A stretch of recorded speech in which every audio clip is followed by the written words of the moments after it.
વૈશાખ માસ મહાત્મય સાંભળનારા સર્વ ભાવિક ભક્તજનોના હૃદયમાં બિરાજમાન પરમાત્માને મારા પ્રણામ।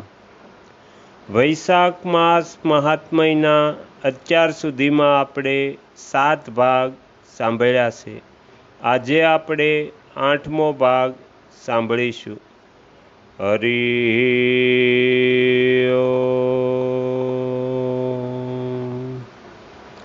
સુતદેવ કહે છે, મેષ રાશિમાં સૂર્ય સ્થિત થાય ત્યારે જે વૈશાખ માસમાં પ્રાતઃકાળ સ્નાન કરે છે અને ભગવાન વિષ્ણુની પૂજા કરીને આ કથાને સાંભળે છે તે બધા પાપોથી મુક્ત થઈને ભગવાન વિષ્ણુના પરમધામને પ્રાપ્ત થાય છે। આ વિષયમાં એક પ્રાચીન ઇતિહાસ છે જે સર્વ પાપનાશક, પવિત્ર, ધર્માનુકૂળ, વંદનીય અને પુરાતન છે। ગોદાવરીના તટ પર શુભ બ્રહ્મેશ્વર ક્ષેત્રમાં મહર્ષિ દુર્વાસાના 2 શિષ્ય રહેતા હતા, જે પરમહંસ, બ્રહ્મનિષ્ઠ, ઉપનિષદ વિદ્યામાં પારંગત અને ઈચ્છા રહિત હતા। તેઓ ભિક્ષાથી નિર્વાહ કરતા અને પુણ્યમય જીવન પસાર કરતા રહીને ગુફામાં રહેતા હતા। તેમાંથી એકનું નામ હતું સત્યનિષ્ઠ અને બીજાનું તપોનિષ્ઠ। તેઓ આ જ નામથી 3 લોકમાં પ્રખ્યાત હતા। સત્યનિષ્ઠ સદા ભગવાન વિષ્ણુની કથામાં તત્પર રહેતા હતા। જ્યારે કોઈ શ્રોતા વક્તા ન હોય ત્યારે તેઓ પોતાનું નિત્ય કર્મ કરતા હતા।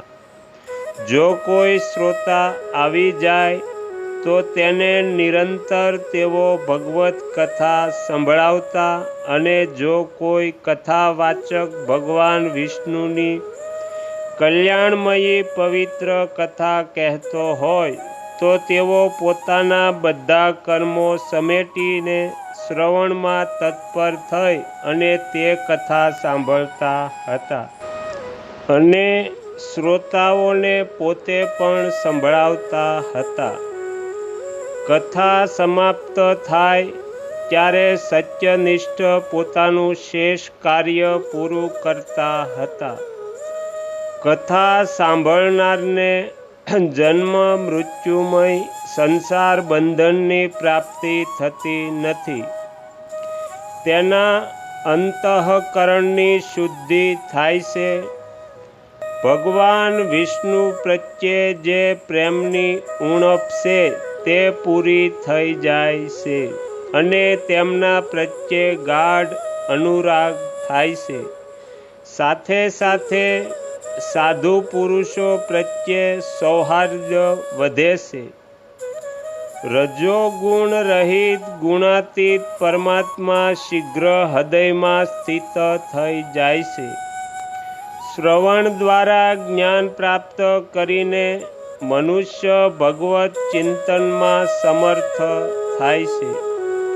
શ્રવણ, ધ્યાન અને મનન આ વેદોમાં અનેક પ્રકારથી બતાવવામાં આવ્યું છે।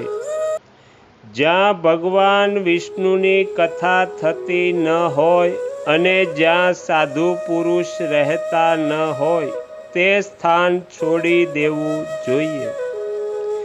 જે સ્થાનમાં તુલસી નથી અથવા ભગવાન વિષ્ણુનું મંદિર નથી એવું સ્નાન નિવાસ કરવા યોગ્ય નથી। આવો નિશ્ચય કરીને મુનિવર સત્યનિષ્ઠ સદા ભગવાન વિષ્ણુની કથા અને ચિંતનમાં સંલગ્ન રહેતા હતા। દુર્વાસાનો બીજો શિષ્ય તપોનિષ્ઠ દુરાગ્રહપૂર્વક કર્મમાં તત્પર રહેતો તે ભગવાનની કથા છોડીને પોતાનું કર્મ પૂરું કરવા માટે આમ તેમ થઈ જતો હતો. કથાના અનાદરથી તેને બહુ કષ્ટ સહેવું પડ્યું. છેવટે કથાપરાયણ સત્યનિષ્ઠે તેને સંકટમાંથી ઉદ્ધાર કર્યો. જ્યાં લોકોના પાપોનો નાશ કરનારી ભગવાન વિષ્ણુની પવિત્ર કથા થાય છે, ત્યાં બધા તીર્થ અને અનેક પ્રકારના ક્ષેત્ર નિવાસ કરે છે. જ્યાં વિષ્ણુ કથારૂપી પુણ્યમય નદી વહે છે, તે દેશમાં નિવાસ કરનારાઓની મુક્તિ તેમના હાથમાં જ છે. પૂર્વકાળમાં પાંચાલ દેશમાં પુરુયશા નામે એક રાજા હતા. જેઓ પુણ્યશીલ અને બુદ્ધિમાન રાજા ભૂર્યશાના પુત્ર હતા. પિતાના મૃત્યુ બાદ પુરુયશા રાજસિંહાસન પર બેઠા. તેઓ ધર્મની અભિલાષા રાખનારા, શૂરતા, ઉદારતા વગેરે ગુણોથી સંપન્ન અને ધનુર્વેદમાં પ્રવીણ હતા. તે મહામતી નરેશે પોતાના ધર્મ અનુસાર પૃથ્વીનું પાલન કર્યું. થોડા સમય બાદ રાજાનું ધન નષ્ટ થઈ ગયું. હાથી, ઘોડા અસાધ્ય રોગોના કારણે મરી ગયા. તેમના રાજ્યમાં એવો ભારે દુકાળ પડ્યો જે મનુષ્યોનો ભારે વિનાશ કરનારો હતો.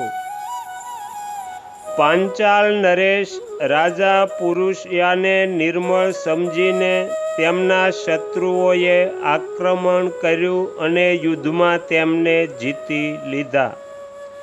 ત્યાર પછી પરાજિત થયેલા રાજાએ પોતાની પત્ની શિખિણીની સાથે પર્વતની કંદરામાં પ્રવેશ કર્યો. તેમની સાથે સેવકો અને દાસીઓ પણ હતી. આ પ્રમાણે છુપાઈને રહેતા રાજા મનમાં વિચાર કરવા લાગ્યા કે મારી આ શું સ્થિતિ થઈ ગઈ. હું જન્મ અને કર્મથી શુદ્ધ છું. માતા પિતાના હિતમાં તત્પર રહું છું. ગુરુ, ભક્ત, ઉદાર બ્રાહ્મણોનો સેવક, ધર્મપરાયણ અને બધા પ્રાણીઓ પ્રત્યે દયાળુ, દેવપૂંજક અને જીતેન્દ્રી પણ છું. પછી કયા કારણે મને આ દુઃખદ સ્થિતિ પ્રાપ્ત થઈ? કયા કર્મથી મારો પરાજય થયો અને કયા કર્મ ફળ સ્વરૂપ મને આ વનવાસ મળ્યો? આ પ્રમાણે ચિંતામાં વ્યાકુળ થઈને રાજાએ દુઃખી થઈને પોતાના સર્વજ્ઞ ગુરુ મુનિશ્રેષ્ઠ યાજ અને ઉપયાજનું સ્મરણ કર્યું. રાજાએ આવાહન કરતા બંને મુનિઓ ત્યાં આવ્યા. તેમને જોઈને પાંચાળ નરેશ એકદમ ઊભા થઈ ગયા અને બહુ જ ભક્તિપૂર્વક ગુરુના ચરણોમાં મસ્તક મૂકીને પ્રણામ કર્યા.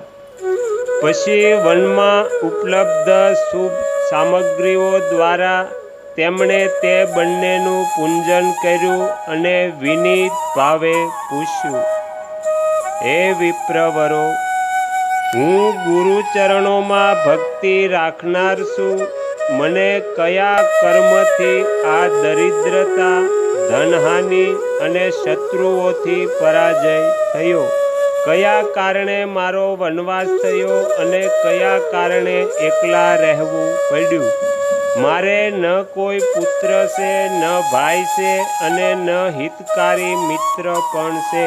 મારા દ્વારા સુરક્ષિત રાજ્યમાં આવો ભારે દુકાળ કઈ રીતે પડ્યો? આ બધું મને વિસ્તારપૂર્વક બતાવો.